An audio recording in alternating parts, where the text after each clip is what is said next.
Hi everyone, welcome to another video. This time we're going to be looking at the North Sea flood of 1953, also known as the Big Flood or East Coast Flood or the Flood Disaster. And this was a catastrophic flood caused by heavy storm surge that struck low-lying coastal areas of the Netherlands, Belgium and the United Kingdom. More than 2,000 people were killed on land and hundreds more at sea. It was the worst natural disaster of the 20th century in the United Kingdom and the worst in the Netherlands since the Middle Ages. The storm and flooding occurred during the night of Saturday the 31st of January to the morning of the 1st of February 1953. The storm and flooding occurred during the night of Saturday the 31st of January to the morning of the 1st of February 1953. A combination of high spring tide and a severe European windstorm caused the storm tide of the North Sea. Most sea defences facing the surge were overwhelmed, resulting in extensive flooding. The combination of wind, high tide and low pressure caused the sea to flood land of up to 5.6 metres above sea level. Realising that much infrequent events could occur, the Netherlands and the United Kingdom carried out large studies on strengthening of coastal defences.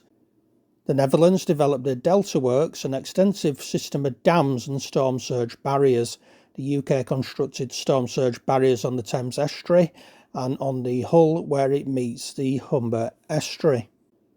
At the time of the flood, 20% of the land of the Netherlands was below mean sea level, and the next highest 30% sat at less than 1 metre above sea level. Such land relies heavily on sea defences and was worst affected, recording 1,836 deaths and widespread damage. Most of the casualties occurred in the province of Zeeland. In England, 307 people were killed in the counties of Lincolnshire, Norfolk, Suffolk and Essex. 19 were killed in eastern Scotland. 28 people were killed in the northwest Flanders in Belgium. More than 230 deaths occurred on seacraft along the North European coasts, as well as on ships in deeper waters of the North Sea. The Stranraer car ferry MV Princess Victoria sank in the North Channel east of Larne with 134 fatalities, and many fishing trawlers sank. 9 small vessels floundered in the seas around the east coast with the loss of all hands.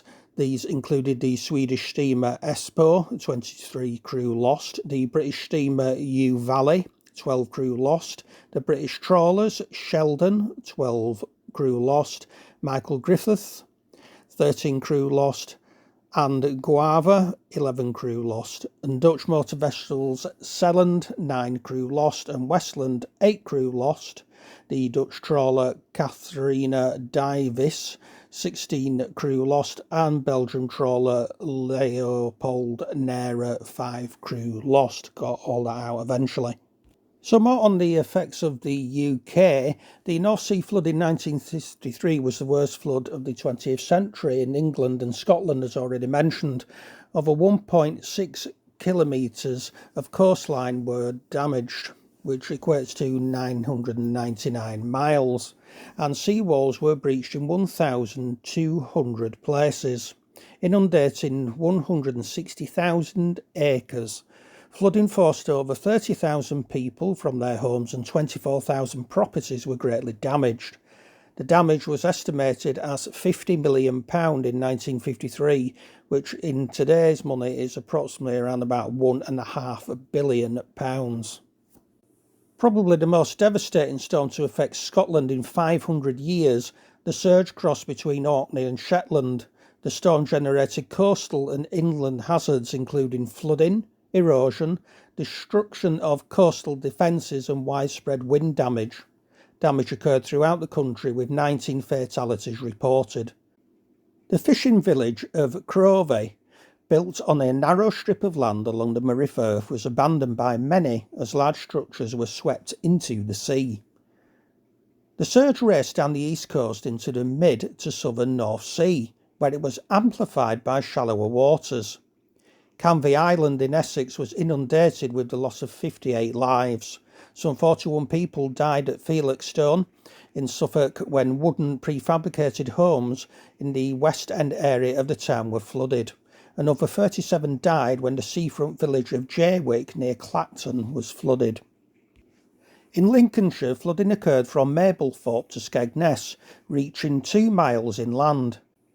Police officers Charles Lewis and Leonard Deptford received George medals for their part in rescue work. Lewis leapt from a police station up a window to save an elderly couple being swept away in 3 foot of flood water, carrying them to a house across the road to safety, then continuing rescue work for hours until he found a working telephone to call for help.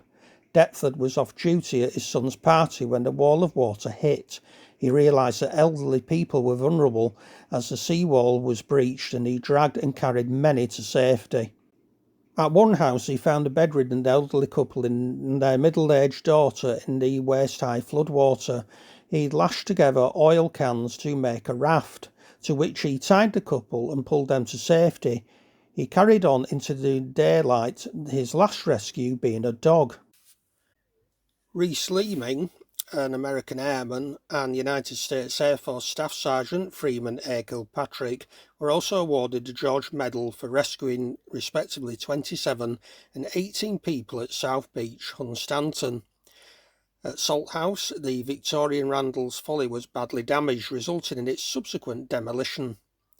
In southwest Essex, water overspilled the Royal Docks in Silvertown, where it drained into the sewers but flooded back into Channing Town and the tidal basin. William Haywood, a night watchman, and William Ritchie and Son died of exposure to gas from a damaged pipe, the only fatality in London. Almost 200 people were homeless and took refuge at Canning Town Public Hall. The village of Creekmouth and Barking Creek, the mouth of the Roding, was wholly flooded by the sea surge and later demolished. Residents were relocated elsewhere in Barking. The total death toll on land in the UK is estimated at 307. The total death toll at sea in the UK, including 135 lost in the sinking of MV Princess Victoria, is estimated at 224.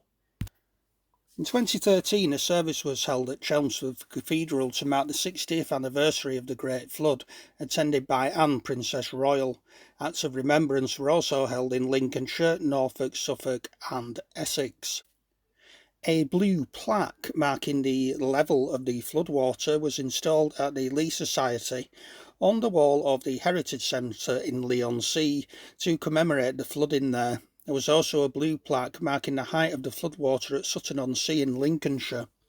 In 2011, 58 years after the flood, a service of remembrance was held outside the library on Canvey Island in Essex to unveil a plaque commemorating the 58 people who lost their lives on the island. The Water Nudes Museum, or Flood Museum, in Ouwerkerk, Netherlands, opened in 2001 as the National Knowledge and Remembrance Centre for the Floods of 1953. So there we go, folks. There is the end of that video. I do hope you have liked it. If you have, give it a like, share and consider subscribing to my channel. Also, don't forget to click on the notification button to never miss a video. Until next time, take care of yourselves, folks, and ta-ta for now.